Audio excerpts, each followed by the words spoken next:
Hormuz প্রণালীতে ইরানের একটা Naval drill, এটা কি সারা দুনিয়ার ক্ষমতার ব্যালেন্সটা পুরোপুরি বদলে দিয়েছে? আজ আমরা এমন একটা সোর্সকে বিশ্লেষণ করব যেটা দাবি করছে এই একটা ঘটনাই পুরো গেমটা নতুন করে সাজিয়ে দিতে পারে। চলুন এই দাবির গভীরে যাওয়া যাক। তো আমরা ধাপে ধাপে এগোব। প্রথমে দেখব হরমুজ প্রণালীর ঠিক কোন ঘটনাটা এই স্ফুলিংয়ের জন্ম দিল। তারপর বুঝব কিভাবে এই ছোট্ট একটা জলপথ একটা মারাত্মক অস্ত্রে পরিণত হয়েছে, আর এর ফলে ইরানের আত্মবিশ্বাসী বা কতটা বেড়েছে। আর সব শেষে এই পুরো ঘটনাটাকে আমরা একটা গ্লোবাল চেসবোর্ডে রেখে দেখব যে আমেরিকার জন্য এটা কী ধরনের বিপদ ডেকে আনছে আর এর শেষ পরিণতি বা কী হতে পারে। সবকিছুর শুরু কিন্তু একটাই ঘটনা দিয়ে, হরমুজ প্রণালীতে ইরানের একটা নৌমহড়া আর সাথে মিসাইল ফায়ারিং। আমাদের আজকের সোর্স বলছে এটা মোটেই কোনো সাধারণ মহড়া ছিল না, বরং এটা ছিল পুরো পৃথিবীকে পাঠানো একটা খুব হিসাব করা বার্তা। আচ্ছা, বিশ্বের মাপে এই সরু জলপথটা ঠিক কতটা গুরুত্বপূর্ণ? দেখুন, হরমুজ প্রণালীকে কিন্তু বলা হয় বিশ্ব অর্থনীতির লাইফলাইন। কারণটা খুবই সহজ, এই রাস্তাটা যদি কোনো কারণে বন্ধ হয়ে যায় তাহলে সারা পৃথিবীতে তেলের সাপ্লাই চেনটাই ভেঙে পড়বে, আর এর ধাক্কাটা লাগবে প্রত্যেকটা দেশের অর্থনীতিতে। এই চার্টটা একবার দেখুন। আমাদের সোর্স জানাচ্ছে সারা পৃথিবীতে সমুদ্রপথে যত তেল বাণিজ্য হয় তার প্রায় 20 থেকে 30%, মানে প্রায় 1/3 কিন্তু এই সরু পথটা দিয়ে যায়। তো ইরান এই মহড়ার মাধ্যমে আসলে এটাই দেখাচ্ছে যে তারা চাইলে এই ভাইটাল সাপ্লাই লাইনটা নিজেদের কন্ট্রোলে নিতে পারে। আসলে এই নৌমহড়াটা ছিল একটা খুব ঠান্ডা মাথার চাল। ইরান এখানে শুধু নিজেদের মিলিটারি পাওয়ার দেখায়নি, বরং এই সোর্সের মতে তারা এই গুরুত্বপূর্ণ জলপথটাকে একটা অস্ত্র হিসেবে ব্যবহার করার ক্ষমতাও দেখিয়ে দিয়েছে। বার্তাটা ছিল খুবই সোজাসাপটা। আয়াতুল্লাহ খামেনির পক্ষ থেকে আসা এই হুমকিটা সরাসরি আমেরিকার সামরিক শক্তির সবচেয়ে বড় প্রতীক, মানে ওদের এয়ারক্রাফট ক্যারিয়ারের দিকেই ছিল। সোর্সটা বলছে এই রকম সরাসরি হুমকি দেওয়াই প্রমাণ করে যে ইরান এখন আর ডিফেন্সিভ মুডে নেই। এই সোর্স ঘটনাটাকে একটা সিনেমার ট্রেলারের সাথে তুলনা করছে, মানে ইরান ইচ্ছে করে নিজেদের ক্ষমতার একটা ছোট্ট ঝলক দেখিয়েছে, কিন্তু সাথে এটাও মনে করিয়ে দিয়েছে যে পুরো সিনেমাটা তো এখনও বাকি। আর এই একটা ঘটনায় ইরানের সামরিক আর স্ট্র্যাটেজিক পজিশনে একটা বিরাট পরিবর্তন এনেছে।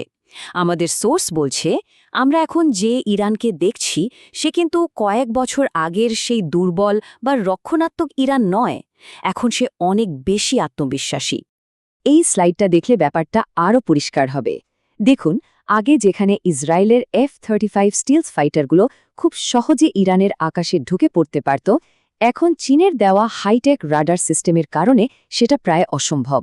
মানে ইরান এখন আর শুধু রিয়্যাক্ট করছে না, বরং খেলার নিয়মকানুনও তারাই ঠিক করে দিচ্ছে। কিন্তু ব্যাপারটা এখন আর শুধু আমেরিকা আর ইরানের মধ্যে আটকে নেই। এই সোর্স দেখাচ্ছে যে এটা এখন একটা মাল্টিপোলার স্ট্র্যাটেজিক কনফ্লিক্টে রূপ নিয়েছে, যেখানে চীন আর রাশিয়ার মতো বড় শক্তিগুলো খুব গুরুত্বপূর্ণ ভূমিকা রাখছে। এই টেবিলটা দেখুন, বিভিন্ন পক্ষের লক্ষ্যগুলো পরিষ্কার বোঝা যাচ্ছে। ইরান, চীন আর রাশিয়ার লক্ষ্য একটাই, আমেরিকার নৌ আধিপত্য শেষ করা। অন্যদিকে সোর্সটা বলছে ইউরোপ আর আরবের দেশগুলো যারা আমেরিকার মিত্র, তারা আমেরিকার সামান্য দুর্বলতার আঁচ পেলেই কিন্তু পাশা পাল্টে ফেলতে পারে। প্রশ্ন হল, চীন কেন এই খেলায় এত গভীরভাবে জড়িয়ে পড়ছে? এই সংখ্যাটাই তার উত্তর, $425 বিলিয়ন। চীন ইরানে এই বিপুল পরিমাণ অর্থ বিনিয়োগ করার ঘোষণা দিয়েছে, আর সোর্সের মতে নিজেদের এই বিশাল ইনভেস্টমেন্ট বাঁচানোই এখন চীনের অন্যতম প্রধান লক্ষ্য। তাহলে চীনের উদ্দেশ্যটা বেশ পরিষ্কার। এই সোর্স বলছে যদি কোনো সংঘাত হয় আর আমেরিকা হেরে যায় তাহলে চীন অনেক সস্তায় তেল পাবে, যেটা তাদের ইন্ডাস্ট্রিকে আরও এগিয়ে নিয়ে যাবে, আর এটা হবে আমেরিকার ইকোনমিক ডমিনেন্সের ওপর একটা সরাসরি আঘাত। এই নতুন জিওপলিটিক্যাল ইকুয়েশনের ফলে আমেরিকা এখন আর আগের মতো অ্যাটাকিং পজিশনে নেই, বরং সোর্সটা দাবি করছে যে যুক্তরাষ্ট্রকে এখন একই সাথে 3টা আলাদা ফ্রন্টে ডিফেন্সিভ খেলতে হচ্ছে। কি সেই 3টে ফ্রন্ট? প্রথমত, তাদের সবচেয়ে অ্যাডভান্সড যুদ্ধবিমান F-35 এর সুরক্ষা নিশ্চিত করা। দ্বিতীয়ত, সারা পৃথিবীতে তাদের ক্ষমতার প্রতীক এয়ারক্রাফট ক্যারিয়ারগুলোকে বাঁচানো। আর তৃতীয়ত, দেশের ভেতরে ইরানের সম্ভাব্য সাইবার অ্যাটাক থেকে নিজেদের ডিজিটাল ইনফ্রাস্ট্রাকচারকে রক্ষা করা। আর এই সোর্সের সবচেয়ে ভয়ঙ্কর প্রেডিকশনটা হলো এটাই: যদি পারস্য উপসাগরে আমেরিকার একটা এয়ারক্রাফট ক্যারিয়ারও ডুবে যায়, তাহলে এটা শুধু একটা মিলিটারি হার হবে না। এর ফলে আমেরিকার আরব আর ইউরোপিয়ান মিত্ররা তাদের ক্ষমতার উপর থেকে বিশ্বাস হারিয়ে ফেলবে আর আস্তে আস্তে অন্যদিকে ঝুঁকে পড়বে। সব মিলিয়ে এই বিশ্লেষণ কিন্তু এই সংঘাতটাকে একটা ছোটখাটো আঞ্চলিক যুদ্ধ হিসেবে দেখছে না, বরং এটাকে বিশ্ব ইতিহাসের একটা টার্নিং পয়েন্ট হিসেবে দেখাচ্ছে।